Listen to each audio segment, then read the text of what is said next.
Welcome to Atheist Witch, a podcast for witches or any curious minds to learn more about a non-theistic approach to witchcraft.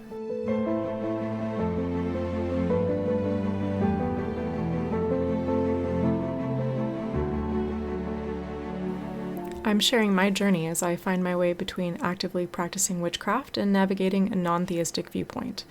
I will review some basic foundational concepts, but this is not intended as a podcast for brand new witches. I will never present my or others' opinion as fact, and any positions represented in this podcast will be referenced accordingly. Please keep in mind that just like yours, my practice is ever evolving, and my stance may change over the course of this podcast. I'm always happy to discuss this or answer any questions. Please reach out to me on social media or email.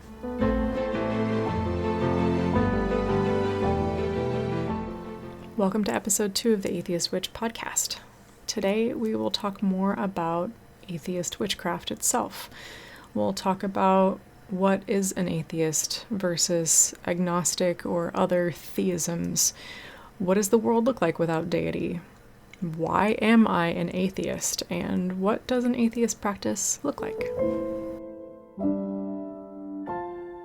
What is an atheist? Strictly speaking, an atheist is a person who is of the doctrine or belief that there is no God. So for me, this means that I don't believe in deity of any kind, and for the most part, I don't believe in any supernatural entities. There's a reason to believe that humans have in fact believed in supernatural forces for most of human history, and in later episodes we'll talk a little bit more about the urge for faith or the urge for belief and why that appears to be so connected to the human psyche. Many people also believe that atheism is a fairly modern idea. However, there is research to suggest that atheism is as natural to humans as religious faith, and in fact it may actually have been pretty common in ancient Greece and pre-Christian Rome. So how does atheism compare to agnosticism or other theisms? An agnostic is a person who neither believes nor disbelieves in a religious doctrine or God, or maybe doesn't believe that it's possible to know. A theist is a person with a belief in the existence of God. And then a third ism is deism, which is the belief that God created the universe but is governed by natural law. So most organized religions will fall into one of these categories.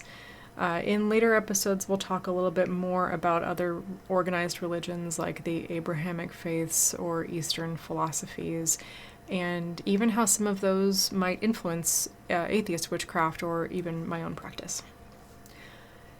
In your travels, thinking about atheist witchcraft, you might encounter a couple of other labels. I've already talked a little bit about scientific pantheism, but I thought I'd share a little bit more here. Directly from the scientific pantheist website or doctrine, I'll quote, "The central viewpoint is that the universe and nature should be regarded with the deepest reverence and wonder, and nature should be treated with the deepest love and respect and care." So central to scientific pantheism, as we talked about in episode 1, is that there is no deity, there are no supernatural entities, and that the universe and nature are the center of the belief system. Another one that you might encounter is called atheopaganism. Atheopaganism is a particular path with a non-theistic, naturalist pagan viewpoint. There is an atheopagan society, which is federally recognized, tax-exempt, and religious organization. From their website, I quote, "It is an approach to existence based on the natural laws found by science, on observable evidence, and on objectively confirmable experiments. Because things like ghosts, gods, magic, souls, divination, and spirits have not been shown to exist, they are generally not included in a naturalistic worldview. People with a naturalistic worldview include pantheist, agnostic, non-theists, atheists, freethinkers, humanists, skeptics, universalists, etc. This worldview is often arrived at by the approach of using objective evidence as the only reliable means to determine the truth."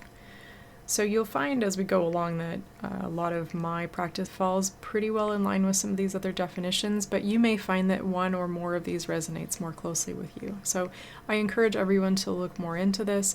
Actually, Reddit has a pretty good group called SAS Witches, SASS Witches, which I believe is skeptical, agnostic, atheist, and generally science-seeking. So I encourage you to check that out as well.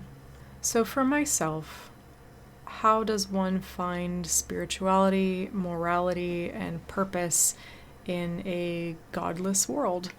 It comes down to creating one's own compass and direction and deciding what morality looks like for you. So for myself, of course, we've talked about my tenets or branches, and often relies also on my sense of empathy and how I connect with others and the world around me, and that really guides my path ahead.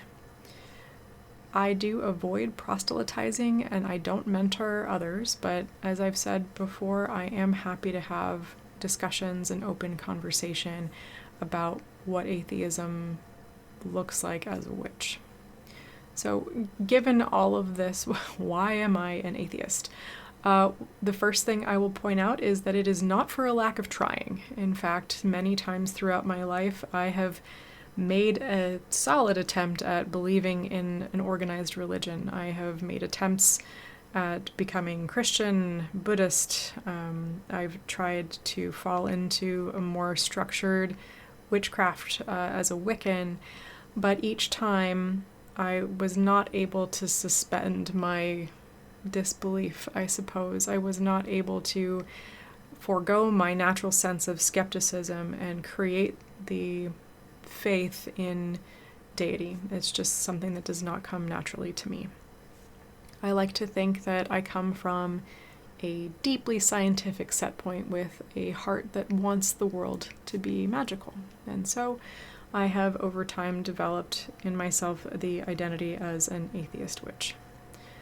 So you might be wondering, what does an atheist practice look like? Because many witches around the world have a theistic or deistic approach to their witchcraft and often commune with deities, worship them, and include them in their day-to-day practice.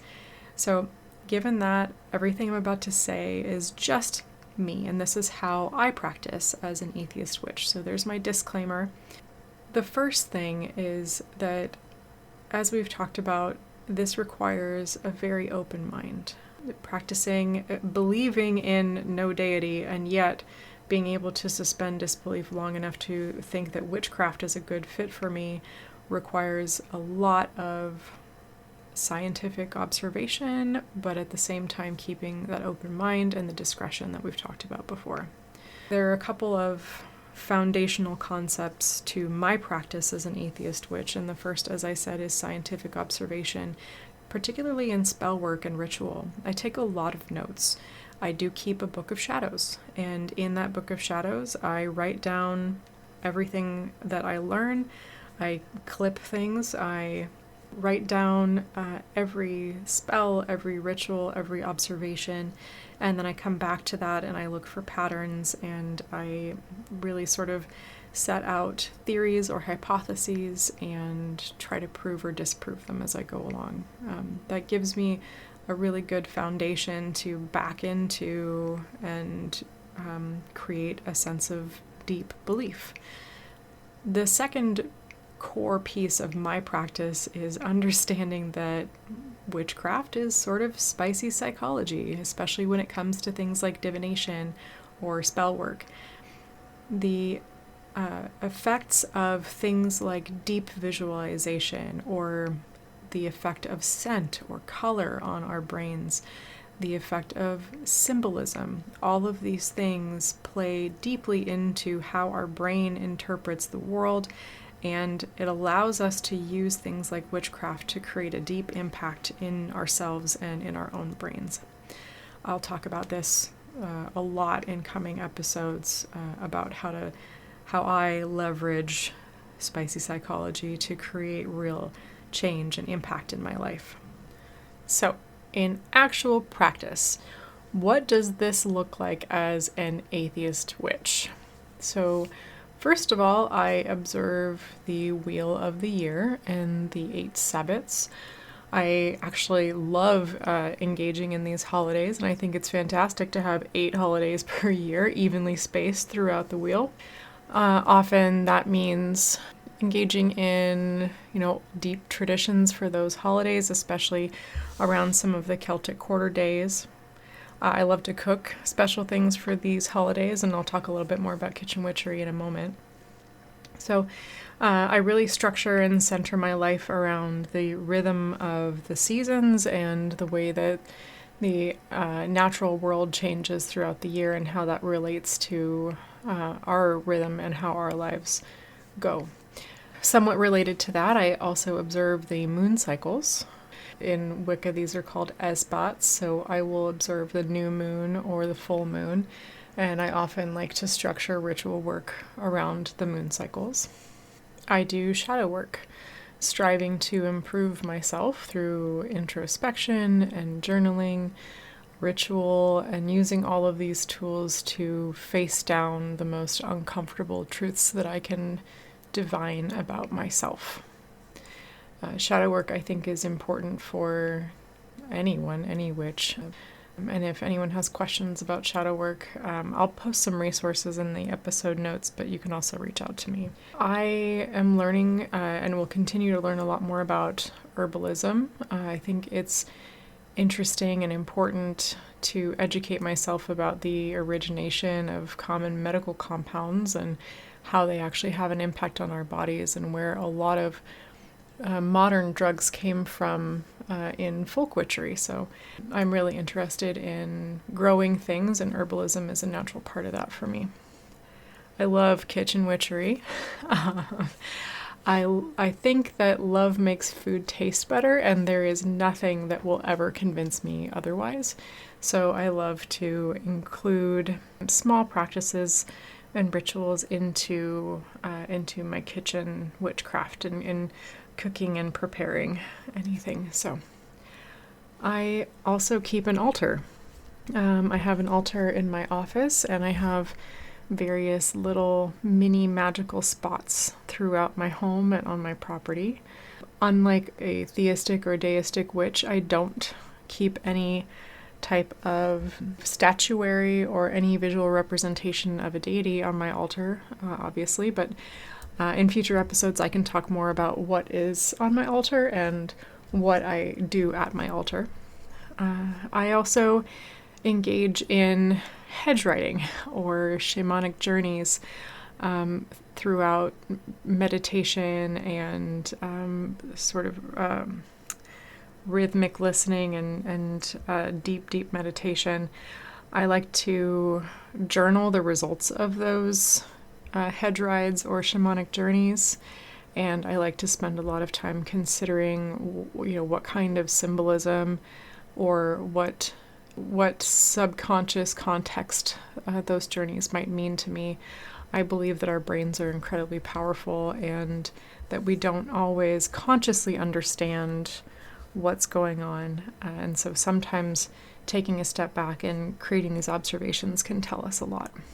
I also love magical crafts for fun, but also in support of all of these other things. Observing the Sabbats, doing spells and rituals, or just because I think that witchy aesthetics are pretty. So I'm not ashamed to engage in a magical craft for a selfish reason. I do enjoy sharing my practice with my family and friends in so much as they are comfortable or interested. So all of this and more encompass what my practice looks like as an atheist witch, and I'll talk about a lot more of this in coming episodes. I know I say that a lot, but I really am excited to go through a lot of different topics on this podcast. So for now, I will close episode 2. Next up in episode 3, we'll be talking about science and witchcraft, so I look forward to talking to you then.